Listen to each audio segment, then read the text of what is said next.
지난 30일 배우 김주혁 씨의 갑작스러운 사망 소식에 많은 사람들이 안타까워했습니다. 그리고 JTBC 뉴스룸의 앵커 브리핑에서 그 김주혁 씨의 사망 소식을 전하면서 손석희 앵커는 자신이 30년 전에 겪었던 한 사람 앞에 죽음 앞에서 느꼈던 감정을 이렇게 표현했습니다. 주소지가 은평구 수색동으로 돼 있던 그는 불과 몇 분 전까지만 해도 가슴이 따뜻하게 뛰었던 누군가의 가족. 삶과 죽음의 경계는 그렇게 찰나인 것이어서 허망하기도 하고 또한 두렵기도 한 것. 네, 동영상 함께. 죽음은 우리 모두에게 가장 두렵고 무섭고 피하고 싶은 것입니다. 혹시 세상에 죽음이 두렵지 않은 사람이 단 한 명이라도 있을까요? 있다면 그것은 거짓말입니다. 누구나 다 무섭고 피하고 싶은 게 죽음입니다. 하지만 적어도 죽음을 맞이하는 태도만은 다를 수 있습니다. 누구나 무섭고 싫지만 마냥 두려워하다 비참하게 몸부림치다 어쩔 수 없이 죽는 사람도 있고, 반드시 맞이할 수밖에 없는 죽음이지만 인생을 잘 마무리하고 아름답게 마치는 사람도 있더라는 겁니다.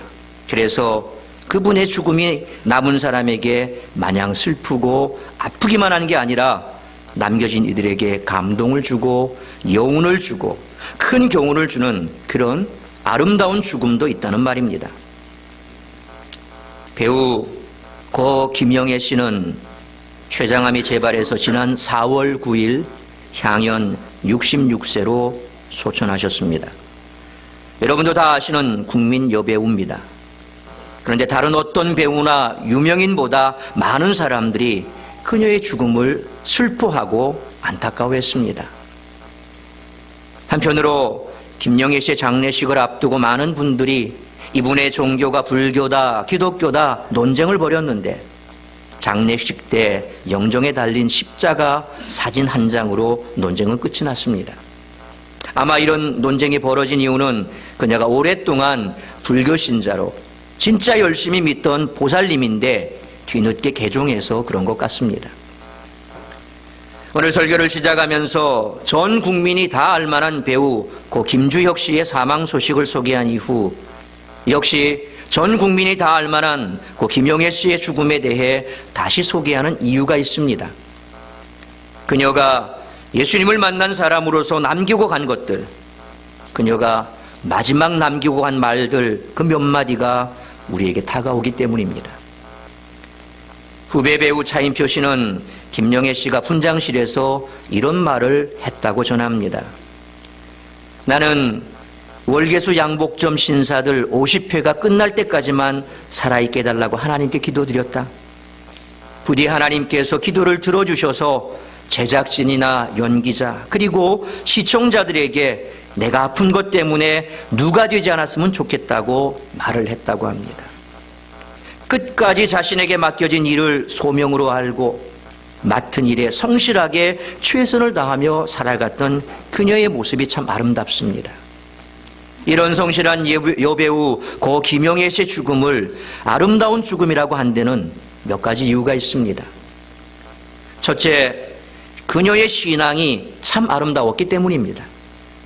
후배 배우 중에 크리스찬이 있었는데 김영애 씨가 내 인생에 가장 후회되는 일은 하나님을 너무 늦게 만난 것이라는 말을 마지막으로 남겼다고 전합니다. 늦게 하나님을 믿었지만 정말 아름답게 믿은 여인이었습니다. 여러분, 일찍 믿든 늦게 믿든 그것이 중요한 게 아닙니다. 간절한 신앙과 사모하는 마음이 있어야 합니다. 둘째, 그녀의 감사가 참 아름다웠기 때문입니다.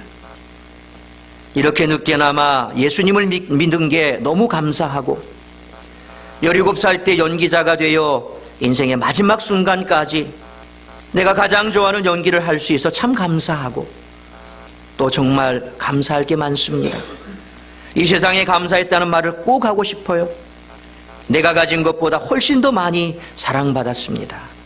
고맙고 감사할 뿐인데 이 감사함을 갚지 못하고 가는 게 미안합니다 라는 말을 마지막으로 남긴 채 떠난 정말 아름다운 여인이었습니다.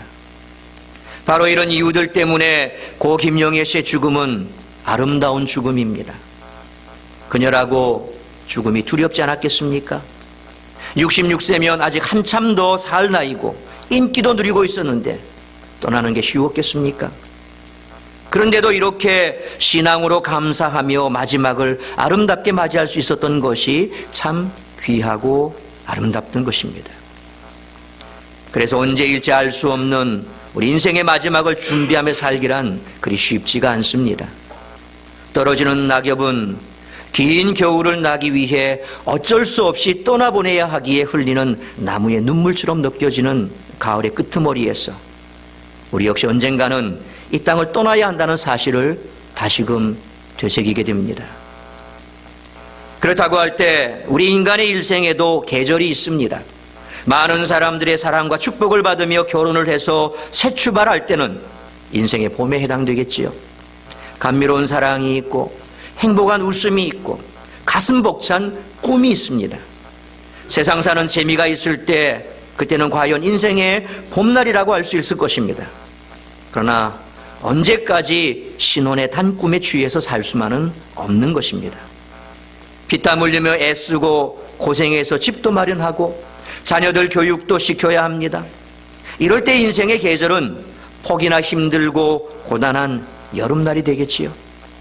그리고 애쓰고 고생한 보람으로 재산이 늘어나고 의젓하게 자라 장성한 자녀들을 바라볼 때는 풍성한 수확의 꿈을 꾸고 있는 그런 꿈에 부풀어 있는 인생의 가을이라고 할 수 있을 것입니다. 그러나 젊음도 사라지고 기력도 세잔해지고 눈과 같이 흰머리, 앙상한 나무와 같이 뼈만 남은 노후는 인생의 겨울에다 비유할 수 있을 것입니다. 사랑하던 아내 혹은 남편도 세상을 떠나고 정다웠던 벗들도 먼저 가고 홀로 남아있는 노인들의 생활은 참으로 쓸쓸하고 외로운 인생의 겨울인 것입니다. 봄날은 갑니다. 그런데 자연의 봄은 겨울이 지나면 다시 새봄이 돌아오지만 인생의 봄은 결코 두 번 다시 돌아오지 않습니다. 인생의 봄날인 젊음도 가고 인생의 여름과 같은 청년 시절도 가고 인생의 가을인 노년 시대를 지나면 인생의 겨울인 죽음이 찾아옵니다. 그리고 죽음에는 남녀노소가 없습니다. 그래서 성경에 나오는 다윗 왕은 임종을 앞두고 그의 아들 솔로몬에게 열왕기상 2장 2절에 내가 이제 세상 모든 사람의 가는 길로 가게 되었노니 라고 고백했던 것입니다. 그러니까 인간이 산다고 하는 것은 사실 한 걸음 한 걸음 죽음을 향하여 가고 있는 것이나 마찬가지입니다.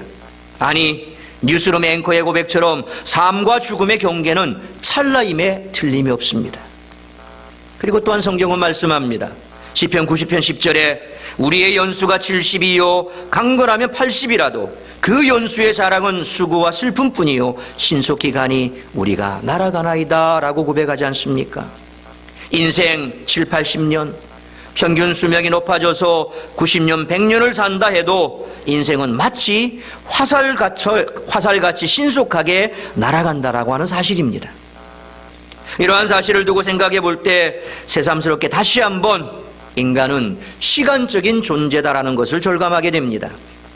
인간은 시간적으로 지금 있어야 있는 것이지 지금 없으면 없는 것입니다. 근데 여러분 자세히 생각해 보십시오. 지금이라고 하는 시간은 지금 하는 순간 지나가 버리고 말지요. 그러니까 엄밀하게 지금은 없는 것이나 마찬가지입니다. 무슨 말입니까? 인간은 그만큼 시간에 쫓기고 시간의 위협을 받고 사는 시간적인 유한한 존재라는 것입니다. 인간이 이렇게 시간적인 존재라고 하면 우리는 시간을 계수할 줄 아는 지혜가 있어야 합니다. 제가 언젠가 소개드린 바 있습니다. 김난도 교수가 쓴 아프니까 청춘이다 라는 책에 소개된 인생 시계에 대해 오늘 다시 한번 여러분에게 말씀드리겠습니다. 다음은 100세 시대라고 하지만 평균 80세를 산다고 가정했을 때 100세를 살아도 90이 넘어가고 80이 넘어가면 사실상 내가 뭔가 생산적인 일을 하기에는 늦은 나이가 되지요. 그래서 저는 100세 시대지만 그래도 뭔가를 할 수 있는, 움직일 수 있는, 그래도 돌아가실 때 어느 정도 기력이 있는 80세를 평균 나이라고 가정했을 때 인생을 하루 24시간에다 맞추어 계산한 시간표에 의하면 15살은 새벽 4시 30분이고 20살은 오전 6시입니다. 결혼할 때쯤인 30살은 오전 9시입니다. 대부분 이제 출근해서 하루 업무를 준비하는 시간이니 결코 늦은 것은 아닙니다. 그리고 자녀를 낳고 사회적으로 지위가 올라갈 때쯤인 40살은 이제 인생의 하프타임을 준비해야 할 12시 정오입니다. 그래도 아직 뭔가를 할 수 있는 기회가 많이 있으니 숨고르기 한번 하고 준비해도 괜찮을 것 같습니다. 제 나이 50살입니다. 50살은 오후 3시입니다. 아직은 해야 할 일을 할 수 있는 시간적인 여유가 있습니다. 인생은 60부터라고 하지요. 60살은 저녁 6시입니다. 이른 저녁이라도 먹고 나도 아직 잠자리에 들기까지 뭔가 할 수 있는 시간적인 여유가 있습니다. 70살은 인생 시간으로 저녁 9시입니다.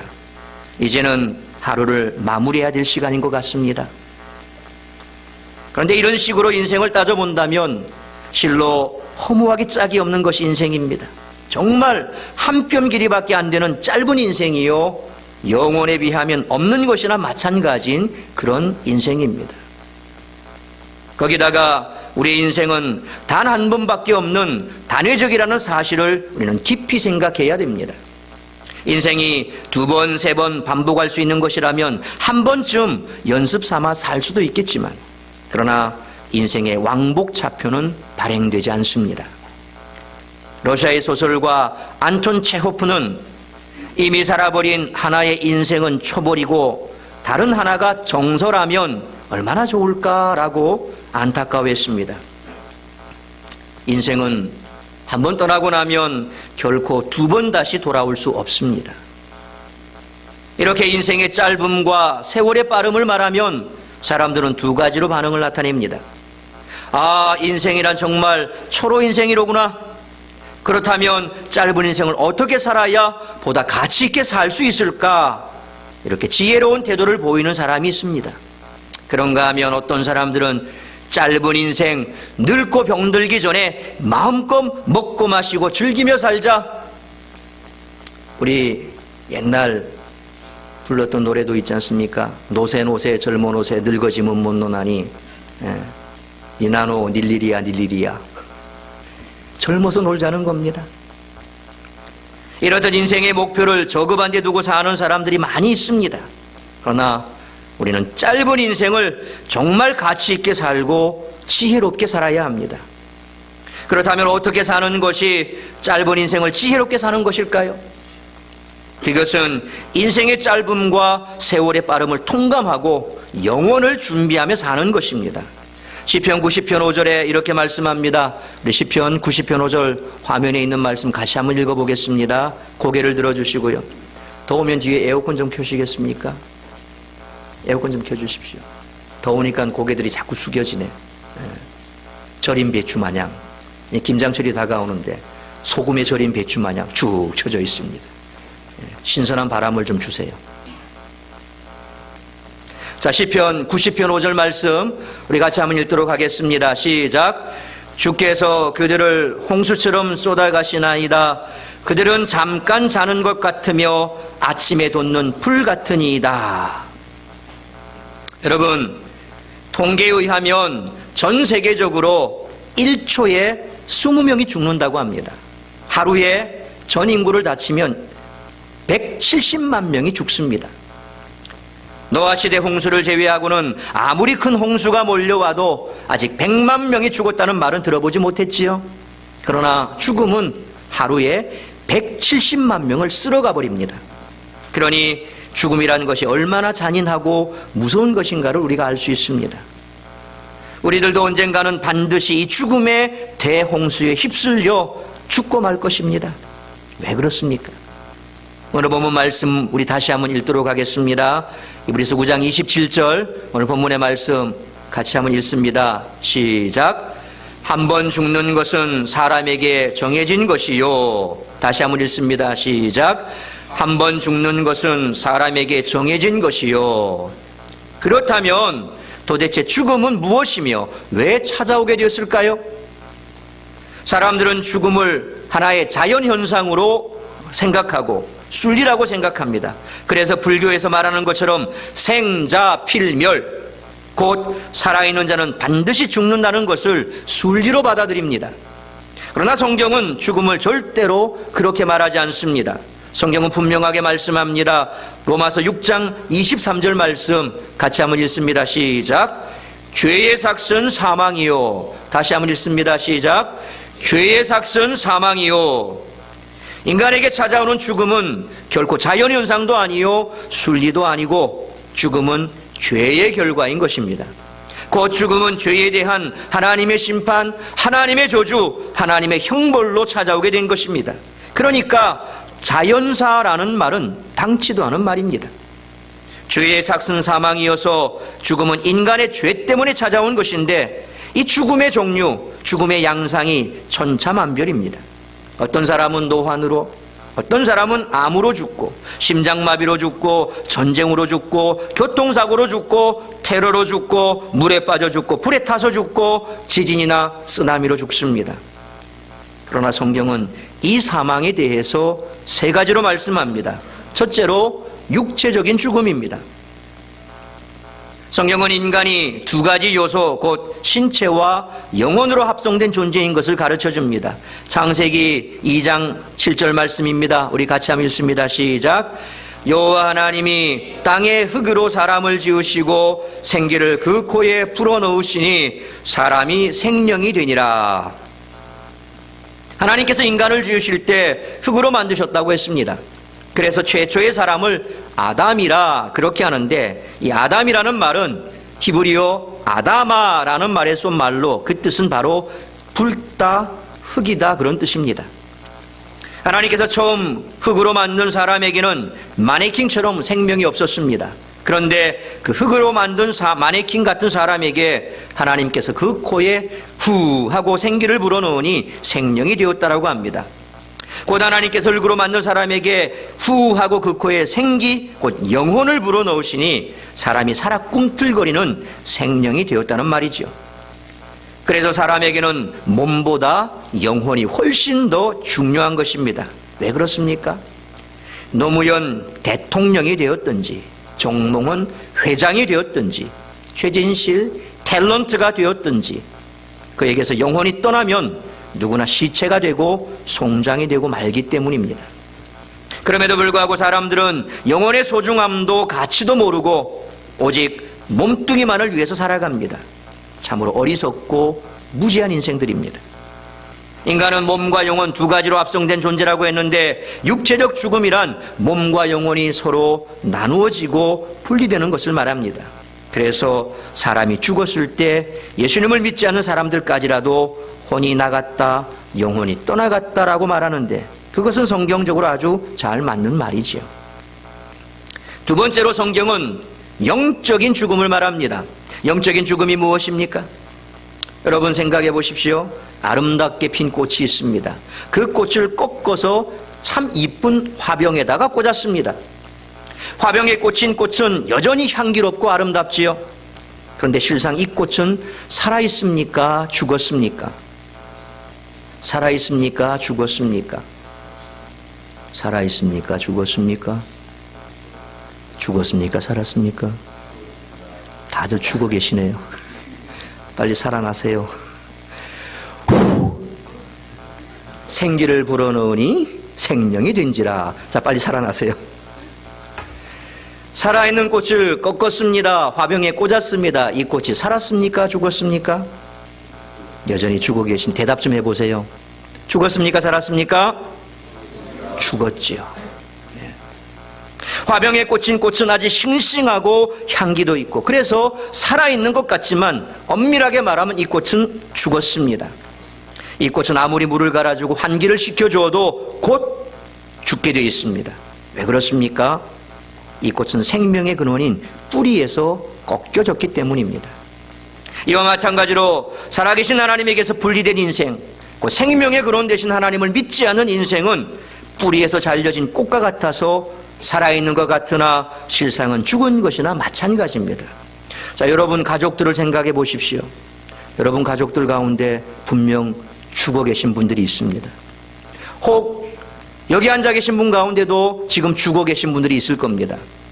고개를 숙이고 계신 분들은 다 죽은 사람들입니다. 좀비들입니다. 이렇게 얘기를 해도 못 알아듣고 계속 고개를 숙이고 있는 사람은 완전히 맛이 간 사람들입니다. 여러분 가족들 가운데도 보면 죽어 있는 분들이 있습니다. 성경적으로 말하면 영원히 죽은 사람은 죽은 겁니다. 하나님을 믿지 않는 사람, 하나님의 그 생명에서 끊어진 사람, 죽은 사람들입니다. 여러분과 한 입을 덮고 자는 아내가 예수를 안 믿습니다. 그럼 그 영혼은 죽은 영혼입니다.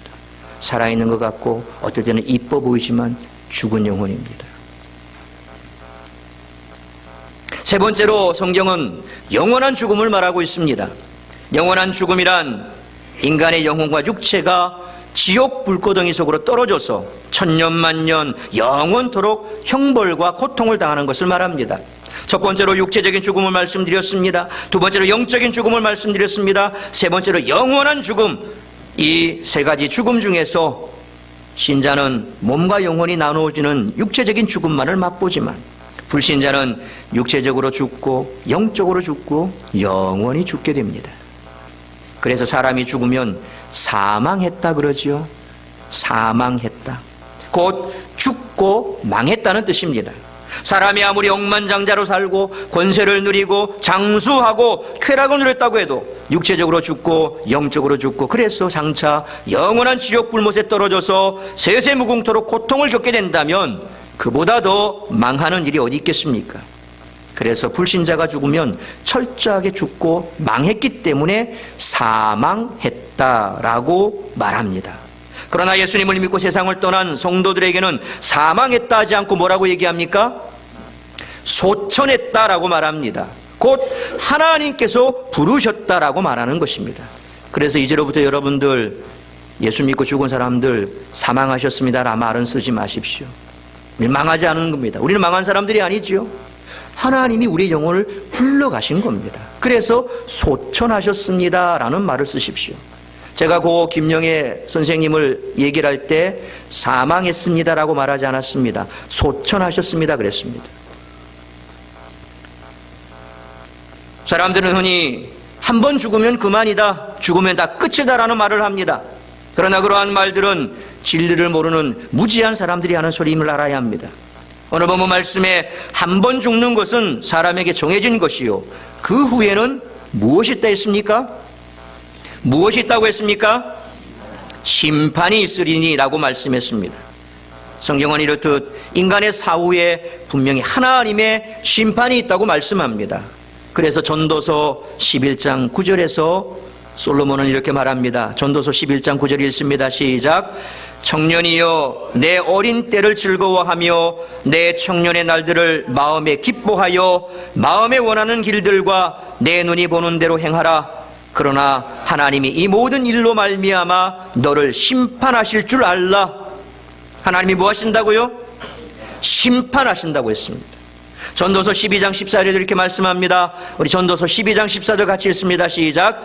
하나님은 모든 행위와 모든 은밀한 일을 선악간에 심판하시리라. 뭐 하신다고요? 심판하신다고 했습니다. 요한계시록 21장 8절 말씀입니다. 우리 같이 읽습니다. 시작. 그러나 두려워하는 자들과 믿지 않은 자들과 흉악한 자들과 살인자들과 음행하는 자들과 점술가들과 우상 숭배자들과 거짓말하는 모든 자들은 불과 유황으로 타는 못에 던져지리니 이것이 둘째 사망이라. 몇 번째 사망요? 둘째 사망. 첫 번째 사망은 육체적으로 죽는 겁니다.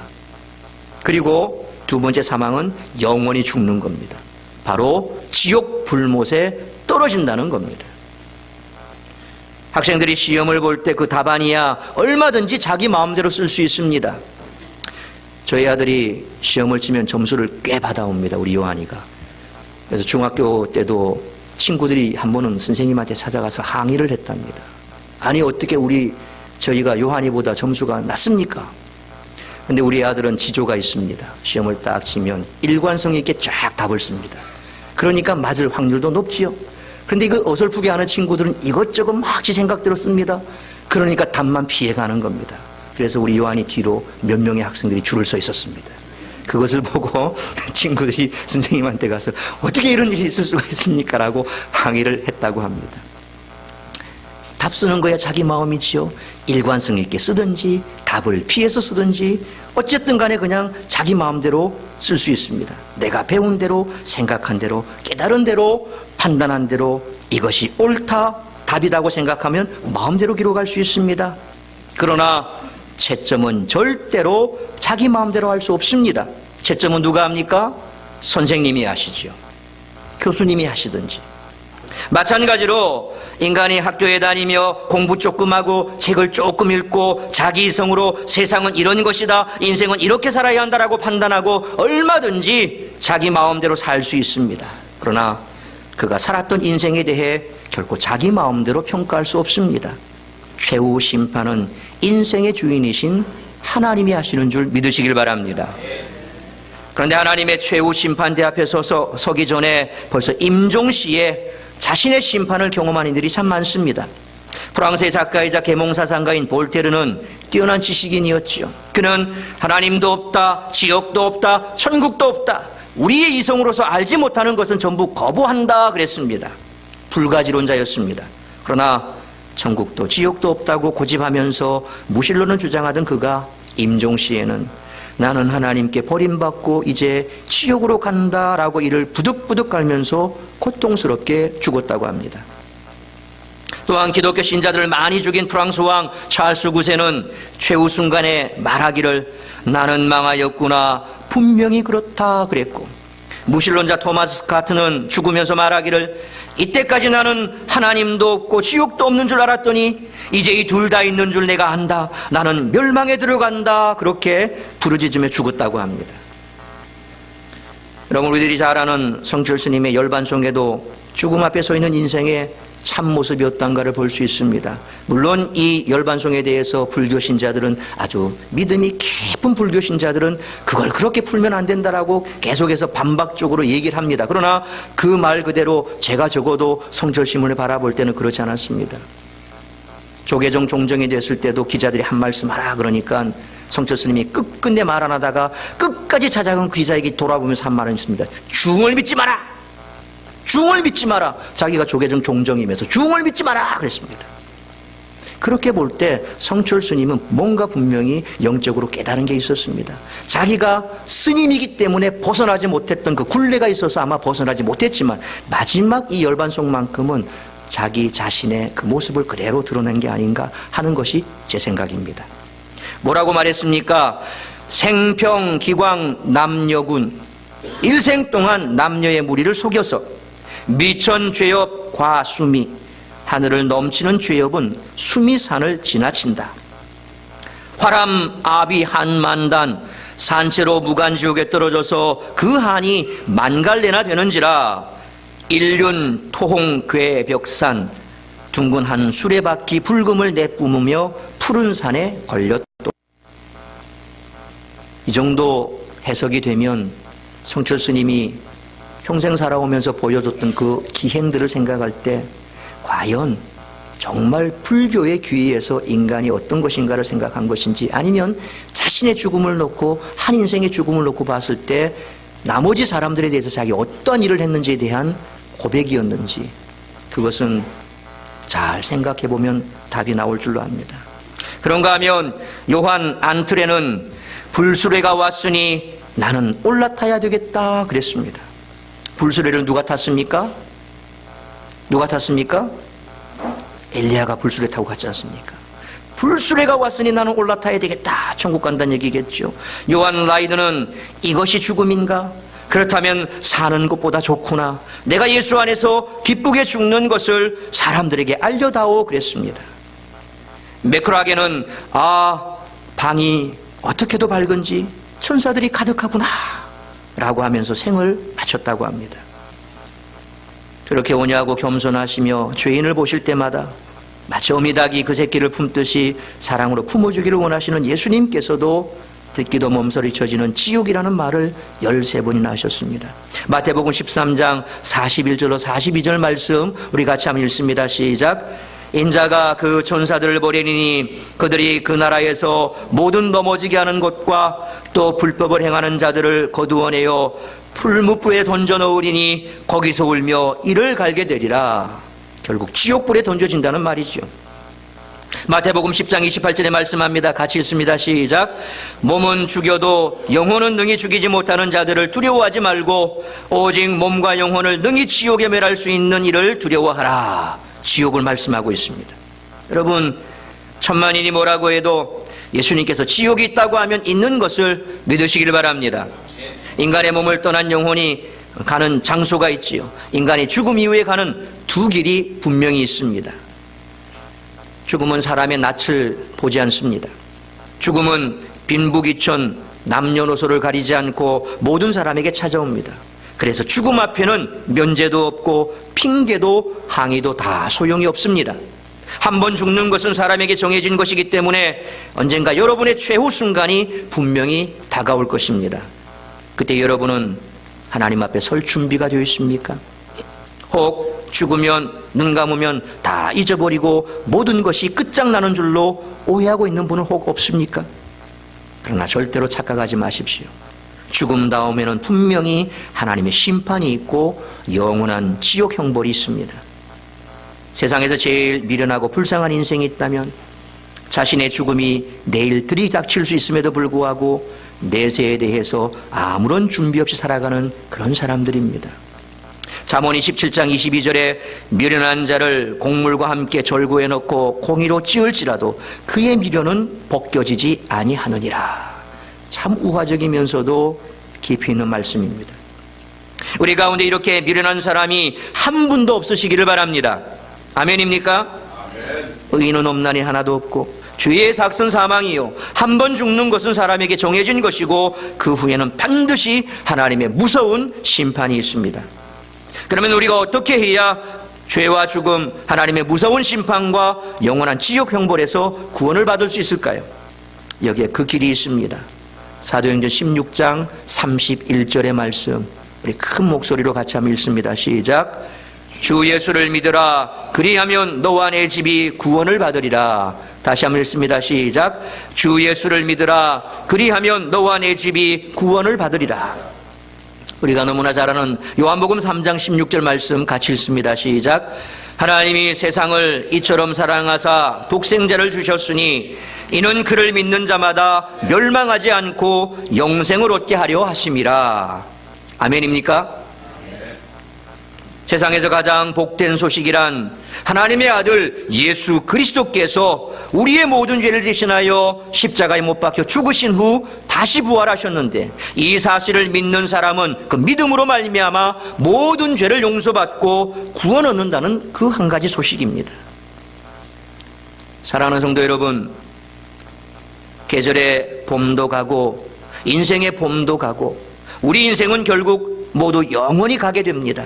인생이 가는데 어디로 가는 걸까요? 인생이 죽어서 가는 길은 천국과 지옥 두 길밖에 없습니다. 그리고 천국과 지옥 두 곳 다 영원한 곳입니다. 희락과 복락만이 가득한 영원한 세계가 분명히 있습니다. 반대로 저주와 고통만이 가득한 영원한 세계 또한 분명히 있습니다. 그렇다면 우리는 어디에서 영원히 보낼 것일까? 여러분의 사랑하는 아들, 사랑하는 딸, 사랑하는 이들, 여러분의 부모님, 여러분의 남편, 여러분의 아내, 여러분의 사랑하는 자녀들은 어디에서 영원히 보내야겠습니까? 예수님을 믿으시기를 바랍니다. 예수님은 부활이요 생명이십니다. 여러분과 사랑하는 가족들이 모두 예수 그리스도를 믿어서 영생을 얻으시기를 축원합니다. 그리하여 사랑과 평화와 희락과 행복만이 가득한 천국에서 세세 무궁토록 영생 복락을 누리게 되시기를 바랍니다. 뿐만 아니라 마지막까지 최선을 다해 주어진 사명의 길을 가면서 떠나보내는 모든 이들에게 안타까운 죽음을 넘어서 아름다운 죽음으로 하나님의 부름을 받은 소천으로 기억될 수 있는 우리 모두가 될 수 있기를, 그런 우리의 죽음이 될 수 있기를 주님의 이름으로 축원합니다.